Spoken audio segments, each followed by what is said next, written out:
Shalom, shalom. Pendwa mtazamaji, ni wakati mwingine tena kipindi chetu pendwa cha mwanamke na uzao wake. Ni mimi Annelista, mke wa Annelista Bano. Gombo Maranatha, Bwana Yesu Kristo anarudi. Tualike uwepo wa Roho wetu Mtakatifu, yeye ambaye tumepewa kutusaidia. Baba, katika jina kuu la Yesu Kristo, ninakutukuza, ninakubariki, ninakusifu, ninakuheshimu kwa neema hii na kwa kibali hichi. Pokea utukufu wote na kuinuliwa katika jina la Yesu. Ninaalika uwepo wako mahali hapa kwa jina la Yesu, na nguvu zako na neema ya kunena sawa sawa katika jina la Yesu Kristo. Na hayo yote Mungu katukuzwe wewe katika jina la Yesu Kristo. Nenda na neno kwa Roho wako Mtakatifu, ukamguse na kufungua ufahamu wa kila anayesikia, akili ya kila mwenye kafunuliwa sawa na Luka 24:45. Ninanyunyiza damu ya Yesu Kristo muda huu na neno hili katika jina la Yesu. Amina. Mpendwa mtazamaji, ni kipindi cha mwanamke na uzao wake, na mimi pia nikiwa kama mwanamke mwenzio au mama. Wakati huu tena ningependa tujifunze kwa habari ya neno ambalo ni la wakati. Kichwa chetu cha habari kinazungumzia kwamba uko uchi, alafu ujui. Wewe uko uchi. Haleluya. Uko uchi, ingawa mwenye ujui. Hujui na wakati huo uko uchi. Kwa nini neno linasema hivi? Tunaangalia katika Ufunuo sura ile ya 3 mstari wa 17 na wa 18. Ufunuo wa Yohana sura ya 3 mstari wa 17 na wa 18. Neno linasema, kwa kuwa wasema mimi ni tajiri, nimejitajirisha, wala sina haja ya kitu, nao hujui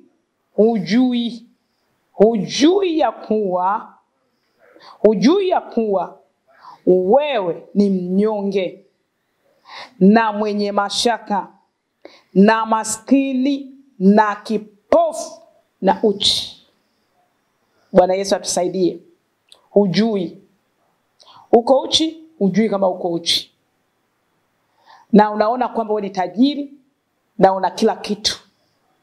Utajiri na uzungumzia hapa ni wa rohoni. Anasema heri walio maskini.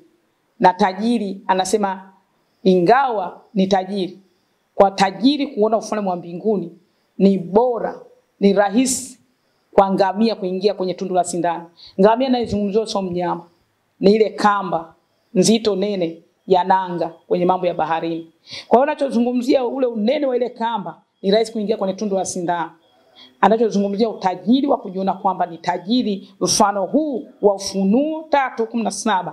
Kwamba anasema mimi, na anasema kwamba wewe wasema mimi ni tajiri, nimejitajirisha, wala sina haja ya kitu, nawe kumbe hujui ya kuwa wewe ni mnyonge, wewe ni dhaifu, ni mwenye mashaka mengi, kipofu na uchi. Na anaendelea 18, nakupa shauri, ununue kwangu dhahabu iliyosafishwa kwa moto, upate kuwa tajiri, na mavazi meupe upate kuvaa. Mavazi meupe upate kuvaa. Aibu ya uchi wako isionekane. Nakupa shauri, na huyu ni Bwana. Azungumzi na mpagani. Azungumzi na watu wa dunia hii. Anazungumza na wewe ambaye ni kanisa, mwili wa Kristo. Anasema wewe, na hii barua ni kwa kanisa lake. Kanisa ni mwili wa Kristo. Kanisa ni mimi na wewe, kwamba wewe unajiona tajiri na wakati uko uchi. Nakumbuka na ushuhuda moja, dada mmoja tuko naye mtaani na ameokoka. Anasema ameokoka, mimi sijui wokovu kwa sababu wokovu ni mtu mwenye binafsi na Kristo. Anasema ameokoka, anaenda kusali vizuri sana. Lakini kuna mama mmoja hivi ambaye anajulikana mtaani kwamba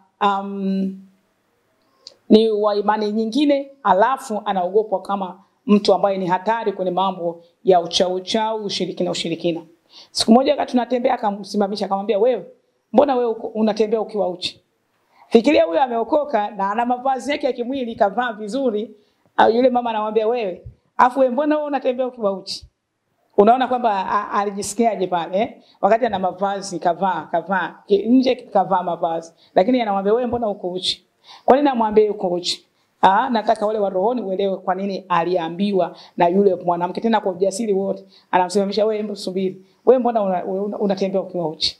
Unaweza kazani kwamba ungekuwepo wewe ungekuwa kwenye hali gani, wakati tunajua kwamba tunavikwa mavazi yaliyofuliwa kwa damu ya Yesu, mavazi matukufu. Na kuambiwa kwamba yuko uchi ina maana kwamba yuko wazi kiasi kwamba ulimwengu wa giza wanaingia na kutoka, wanaona undani wake, utupu wake, hajafitiriwa. Na tunaona kwamba katika Ufunuo sura ile ya 16 neno la Mungu linazungumzia ule mstari wa 15. Ufunuo 16 mstari wa 15. Nitasoma kwa msaada wa Roho Mtakatifu. Anasema, tazama naja kama mwivi. Naja kama mwivi. Na huyu ni Bwana mwenyewe. Tazama naja kama mwivi. Heri akeshaye na kuyatunza mavazi yake, asiende uchi. Heri akeshaye na heri anayetunza hayo mavazi. Yaani mavazi yamefuliwa, alafu unaenda tena unayachafua. Yaani mavazi yameoshwa, yaani mavazi unaenda unafanyaje? Tia tope kama nguruwe galagala tena. Ndicho anachozungumzia, uyatunze hayo mavazi ulionao. Heri ukikesha kuyatunza. Heri wewe unaikesha kuyatunza. Heri wewe mama, heri wewe binti, heri wewe mwanamke ambaye ni mwili wa Kristo, unaikesha ukitunza. Maana wengine mwanamke anajua kwamba ni mwanamke tu kama katika habari ya jinsia ya nje, lakini mwanamke ni kanisa au bibi harusi wa Kristo. Kwa hiyo heri yako unaikesha usiende uchi. Anasema hata watu wakaione aibu yako. Heri ukeshe. Heri ukeshe. Na kukesha nakozungumzia sio maana yake kwamba wewe ni kukaa macho usiku na mchana ukiyatunza mavazi, ukiyalinda mavazi. Kwa sababu anasema kwenye Zaburi 127:1 pale, anasema Bwana asipolinda mja lindaye kesha bure. Anachozungumzia ni kukesha ni katika hali ile ya kuwa macho, kuwa na umakini, kuwa na hofu ya kuogopa kujitia unajisi katika yale yote ambayo unajua kabisa kwamba haya hayafai. Lakini zaidi katika hali ya uchaji. Uchaji sio maana yake kwamba kusali sana, kuingia sana kanisani na kutoka. Uchaji ni katika ile kujua Mungu anataka nini na kwamba natakiwa nifanye nini na kweli kwamba nayafanya hayo ambayo yanatakiwa. Kwa hiyo anasema naja upesi, kesha ukitunza mavazi ulionayo. Na kama bado mavazi yenyewe huna, kama yule mama alivyosema, wewe mbona uko uchi? Tafuta kuvaa mavazi yanayofaa kwenda mbinguni. Haleluya. Lakini pia nilishangaa yule mama tena. Nikaja nikamsikia mtu mwingine, nani mtumishi? Ni mtumishi tu, mkubwa tu. Yule mama akaja akamwambia yule mtumishi akamwambia, alafu wewe siku nitakapokukamata nikuweke msukule. Yule mama mchawi aliyomwambia yule mama, yule mwanamke kwamba wewe mbona unatembea uchi? Huyu akaja tena akamwambia yule mtumishi. Na huyu mtumishi alikuwa ni mwanamume. Akamwambia alafu wewe siku nikija nikukamata nikutie msukuleni kwangu. Nikabaki najiuliza alikuwa na ujasiri gani amwambie mtumishi kama yule? Ina maana kwamba aliona yuko uchi na ana uwezo wa kumkamata. Asingeongea hivi kama angekuwa katika utukufu. Asingeongea hivi angekuwa katika usafi. Bwana Yesu atusaidie sana katika hilo. Kwa hiyo tunaona kwamba nasema uyatunze. Ina maana kwamba yule lazima alikuwa hajayatunza yale mavazi na akamwambia ole wako nikija nikukamata. Haleluya. Kwa hiyo tunaangaliaje mavazi yetu? Tunaona kwenye Mwanzo 3 mstari wa 6 na wa 7. Mavazi hayo yamkini pia bado hata hatuna hayo mavazi ambayo tunaambiwa tuyatunze. Nitayatunzaje katika hata mavazi yenyewe kumbe sina? Yaani yamkini hata kuyavaa sijayavaa. Ni wakati wa kuangalia kwamba ninao mavazi na hayo mavazi kama ninao ndipo naweza kuyatunza. Lakini yamkini hayapo. Tunaangalia kwenye Mwanzo 3 mstari wa 6 na ule wa 7. Neno linasema mwanamke alipoona ya kuwa ule mti wafaa kwa chakula, wapendeza macho, nao ni mti wa kutamanika kwa maarifa, basi alitwaa katika matunda yake akala, akampa na mumewe, naye akala, wakafumbuliwa macho wote wawili, wakajijua kuwa uchi. Wao walifanyaje? Wakashona majani ya mtini wakajifanyia nguo. Okay, yamkini pia inawezekana kabisa umejiona kuwa uko uchi, alafu unatafuta mavazi kama walivyotafuta Adamu na Hawa. Yamkini hao mavazi uliyotafuta mwenyewe hayo yako bado yamekuacha uchi. Unajua hao walitafuta majani ambayo hata haijafika saa 3 yameshakauka na jua. Yameshaporomoka mwilini, wakabakia uchi vile vile. Sidhani hata kama walifika saa 6 kama yale majani yalibakia mwilini. Majani yanaweza kukaa kwenye mwili kweli? Tunaona kwamba hawa walitafuta. Na yamkini wewe kwa akili zako mwenyewe za kibinadamu, werevu, labda marafiki na ushawishi wa hapa na pale, au yamkini umezaliwa tu kwenye dini, umejivalia majani. Bado huna vazi la bibi harusi. Bado huna vazi. Yamkini mitume na manabii wa uongo, au umesikia tu mbwembwe na hivi kwa kimbilia ukizani kwamba unaweza ukavaa vazi la harusi kwa kutabiliwa na kufanywa haya na haya na mbwembwe za hapa na hapa, shosho nyingi. Bado kumbe huna vazi. Bado kumbe umetafuta tu wewe mwenyewe kama vile Adam na Hawa wakachukua majani wakajivika. Bado haujasitirika, bado huna vazi linalofaa kwenda mbinguni. Kuna tenzi namba 80 inaimba vizuri sana, sema kuoshwa kwa damu na yatunze mavazi yanayofaa kwenda mbinguni. Kwa wakati wako utaifuata hiyo tenzi namba 80, imba pale, tafakari, maana ni tenzi za rohoni zinaimbwa rohoni. Tafakari ile tenzi vizuri kwamba jinsi gani anasema, je, wewe neema imemwagwa tayari, neema hiyo ambayo ya mavazi yanafuliwa kwa damu Yesu. Kwa hiyo ni mavazi yanafuliwa kwa damu Yesu. Kwa sababu tunaona kwamba katika neno hili tunaona kwamba Mwanzo 3:21 Bwana Mungu akawafanyia Adam na mkewe mavazi ya ngozi akawavika. Ona kwamba jinsi Mungu alivyo na upendo, alafu anavyojua kwamba mavazi gani yanafaa kwa watoto wake. Pamoja na yale yote ambayo hawa walifanya, hawakujali, hawakutubu, hawakuomba, hata pia tunaomba tuvike sasa tustiri, lakini bado Mungu alijua kwamba hawa wanafaa mavazi yepi ya kuwavika. Ndivyo hata leo Mungu anavyojua kwamba mavazi yepi yanatufaa, mavazi yepi tena ya thamani mno. Na sasa mavazi haya yanapita mavazi yote na ni ya thamani kubwa, maana yanafuliwa au yameoshwa kwa damu ya thamani mno yenye uhai wa Mungu, kwa Roho wake Mtakatifu. Mavazi haya yameoshwa kwa damu ya Yesu Kristo mwanae. Na hayo mavazi ndio ametupa tuyavae. Hayo mavazi ndio tunatakiwa kuyatafuta, kuyavaa. Kama bado huna, jiangalie kwenye ulimwengu wa roho wako, unalo hilo vazi, maana wakati ukaribu. Anasema tazama naja upesi. Naja upesi na ujira wangu pamoja nami mikononi kumlipa kila mmoja sawa sawa. Tunza sana mavazi yako kama unayo, na kama huna ni wakati huu wa kuyatafuta hayo mavazi. Nikwambie hayatafuti kwenye magumashi, hayatafuti kwenye mitume na manabii wa uongo, yanatafuta katika ile kweli, na neno lake ndio kweli. Na utaifahamu kweli, na hiyo kweli itakuweka huru. Hakuna shortcut kwa Mungu. Mungu anaangalia unatembea kwenye njia yake. Anasema natembea katika mapito ya haki kwenye njia ile ya kweli, sawa na Methali sura ile ya 8 kuanzia pale mstari ule wa 18. Kwa hiyo kutembea kwenye kweli yake tu, kwenye njia yake, kwenye neno lake, huko ndiko kuna kutakaswa na kuoshwa na kuvikwa mavazi yalofuliwa kwa damu ya thamani, damu takatifu. Haleluya. Kwa hiyo wacha kuvaa na kujigalagaza. Pena wakati mwingine inawezekana ikawa kama Nuhu. Unajua Nuhu huyu naye pia ukiangalia kwenye Mwanzo sura ile ya 9 tunaweza tukaangalia pia. Huyu naye alikuwa na mavazi mazuri sana, alafu baadaye akaja akajitia kwenye unajisi. Mtasoma sura ile Mwanzo sura ile ya 4 ya 9 mstari wa 20 mpaka ule wa 23. Nuhu akaanza kuwa mkulima, akapanda mizabibu, akanywa divai, akalewa, akawa uchi katika hema yake.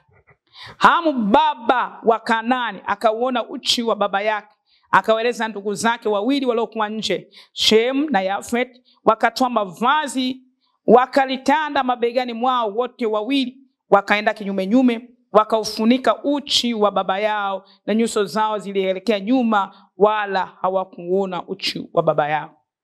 Nuhu akalevuka katika ulevi wake, akajua mwana wake mdogo alivyomtenda, akasema na alaaniwe Kanaani. Tunaona hapa pia Nuhu alikuwa mtumishi mzuri sana wa agano, na Mungu alimpenda sana na alimtoa mahali ambapo ni pagumu sana, akiwa ameandaa safina, na safina hiyo tunaona kwamba ilimwokoa yeye na watoto wake. Lakini baada ya muda kidogo tunaona kwamba aliacha ile njia, akaenda sehemu nyingine, akafanya vitu visivyofaa ambavyo vilimfanya awe uchi. Ule uchi waliouona wa kwanza alikuwa mtoto wake mwenyewe. Na mtoto wake mwenyewe tunaona kwamba alikosa neema iliyomfanya pia aishie kwenye laana. Lakini tunaweza tukasema kwamba mtoto alikosa adabu. Lakini nani aliyosababisha? Ni huyu aliyoacha njia yake, aliyoacha nafasi yake, aliyotoka mahali ambapo alitakiwa kuwa, aliyoacha vazi lake. Huyu ndiye alikuwa sababu. Nafikiria kwamba uchi wake mwenyewe ndio uliofanya pia akoseshe na wengine. Yaani badala tu aishie mwenyewe kwenye shida, akakosesha na mtoto wake akaona, na sio tu kaona, akaishia pia kumlaani. Na ndivyo hivyo tunaona kwamba hasara ya kuwa uchi sio tu kwamba wataona, lakini pia tunaona pia watasababishwa na watoto na watu wengine kuingia kwenye laana kwa sababu ya wewe kutembea uchi. Kwa hiyo nikushauri kwamba usikae uchi tena, na usikubali kubaki uchi, na usikubali pia kama umevaa ukatoka hapo ukaenda kukaa uchi. Anasema yatunze hayo mavazi, aibu yako isionekane. Hapa tunaona aibu ya Nuhu ilionekana mbaya zaidi na mtoto wake mwenyewe. Alafu sasa afikiria hiyo hasara, unalaani mtoto wako mwenyewe, unaishia kumlaani. Umemwokoa mwenyewe kwenye safina, hakugharikishwa, huku unakuja unamtupa kwenye laana mbaya zaidi. Laana ambayo tunaona kwamba imeendelea kula kizazi hata kizazi. Laana ngumu sana sana. Lakini kama yeye asingeacha vazi lake na asingekunywa ile mvinyo ya kumfanya kae uchi, asingesababisha hasara hii, aibu yake ionekane, asingesababisha pia hasara kwa mtu mwingine ambaye na yeye pia alikuwa hajielewi kama hivi. Na tuombe. Baba uketie mahali pa juu, ninakushukuru, ninakutukuza. Ninasema asante kwa wakati huu, na kwa sababu hili ni neno lako. Nami nakushukuru kwa neema ya neno ambalo Bwana umenipa kunena. Roho Mtakatifu, wewe ndio msaada wa kila anayesikia na kila anayeona. Wewe ndio ufahamu, na wewe ndio utakayemshuhudia hiyo kweli katika habari ya vazi alilonalo, kwamba ni vazi la kwako liloshwa kwa damu Yesu, au ni vazi ambalo la majani. Mungu, ili aweze kutengeneza. Na kama ni vazi ambalo bado hajavaa, bado yuko kwenye uchi, na jinsi gani anawezaje kulipata vazi lilo takatifu lilofuliwa kwa damu yako Yesu, ili avae na aibu yake asiende nayo ikaonekana. Ninamuombea kila mmoja kwa neema ya msalaba katika jina la Yesu Kristo. Na Roho Mtakatifu, mkono wako Bwana ukawe juu ya kila mmoja, awe mkubwa awe mdogo, katika jina la Yesu Kristo. Mungu mwenye neema hii, na kwa sababu umempa kusikia, na kwa sababu umempa, katika jina la Yesu Kristo wa Nazareti, kwa damu Yesu ninaomba Mungu mtakatifu ukampe neema ya kuweza kuingia katika kweli hiyo, na katika kweli hiyo Mungu wa miungu akaweze kuoshwa upya na kuvaishwa mavazi ya thamani. Asivae kama ya Adamu na Hawa ambayo yalikuwa ya majani, ambayo yalikuwa hayawezi kustiri, lakini katika Yesu Kristo ambaye ulimwezesha Adamu na Hawa na ukawavisha mavazi hawa. Ninaomba katika jina la Yesu, mvishe mkubwa kwa mdogo, mvishe leo katika jina la Yesu, kabila kwa jamaa, lugha kwa taifa, ninawasogeza katika damu Yesu, nikiomba rehema kwa damu Yesu, nikiomba neema kwa damu Yesu, nikiomba kuoshwa kwa damu Yesu. Kila kabila nasogeza, kila jamaa, kila lugha, kila taifa, kila mwanamke, kila mwanamume, mzee kwa mtoto, Bwana na wasogeza kwa damu ya Yesu Kristo, sawa na neno lako Timotheo wa kwanza sura ile ya 2 mstari wa 1 hadi wa 6. Maana unasema Mungu nataka wote wajue yaliyo kweli, wote waokolewe, kwa sababu mpatanishi ni mmoja tu, Yesu Kristo. Na Mungu nataka wote waokolewe. Nami nawaombea rehema wote, nami nawaombea neema wote, nami nawaombea wote wakaoshwe katika damu ya Yesu Kristo. Na Bwana ukavike mavazi mapya, mavazi ya utukufu, mavazi yaliyofuliwa katika damu ya Yesu, ili aibu ya yeyote isionekane, wala kusiwepo na kwenda uchi. Ninawakabidhi kwako mwenye uweza na mamlaka, ukatende katika jina la Yesu Kristo. Amen.